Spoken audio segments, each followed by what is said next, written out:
আল্লাহ তাআলা কোন কাজগুলো আমাদের জন্য নিষেধ করেছেন এবং সেই নিষেধ অমান্য করলে কী পরিণাম হয়েছে তা আল্লাহ নিজেই কুরআনে আমাদেরকে জানিয়েছেন। এই কথাগুলো ভয় দেখানোর জন্য নয়, বরং আমাদের ফিরে আসার জন্য। নূহ আলাইহিস সালাম ও তার কওম। নবী নূহ আলাইহিস সালাম শত শত বছর ধরে তার জাতিকে ডাকলেন, এক আল্লাহর ইবাদত করো। কিন্তু মানুষ শোনেনি। তারা আল্লাহর আদেশকে হালকা মনে করল, নবীকে উপহাস করল, গুনাহকে স্বাভাবিক বানিয়ে নিল। আল্লাহ বহু সময় দিলেন, কিন্তু তারা ফিরে আসেনি। শেষ পর্যন্ত আল্লাহর হুকুম এলো, ভয়ঙ্কর প্লাবনে সব ধ্বংস হয়ে গেল। শিক্ষা: আল্লাহর নিষেধকে অবহেলা করা যাবে না। ফিরআউন ও ক্ষমতার অহংকার। ফিরআউন ছিল একজন শক্তিশালী শাসক।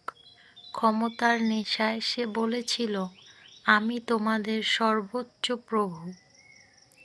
আল্লাহ মূসা আলাইহিস সালামকে পাঠালেন, সত্য বুঝিয়ে দিলেন, সতর্ক করলেন। কিন্তু ফিরআউন অহংকার ছাড়ল না। সে অস্বীকার করল।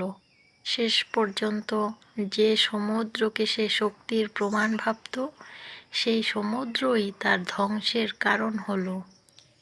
শিক্ষা: ক্ষমতা আল্লাহর আমানত, অহংকার আল্লাহ পছন্দ করেন না।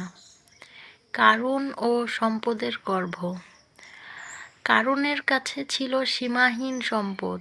মানুষ তাকে বলেছিল, আল্লাহ যা দিয়েছেন তা থেকে দান করো।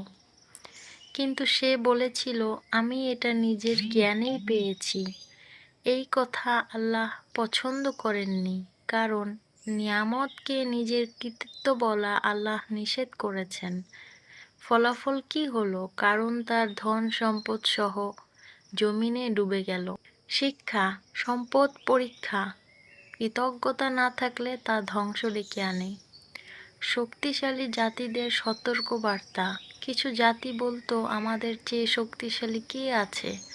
তারা আল্লাহকে ভুলে গিয়েছিল, নিজেদের শক্তিকেই সব মনে করেছিল। আল্লাহ নবী পাঠালেন, সতর্ক করলেন, কিন্তু তারা শোনেনি। শেষ পর্যন্ত আল্লাহর আযাব এলো। শিক্ষা: মানুষ বড় হয় বিনয়ে, শক্তিতে নয়। প্রিয় দর্শক, কোরআনের এসব গল্প শুধু ইতিহাস নয়।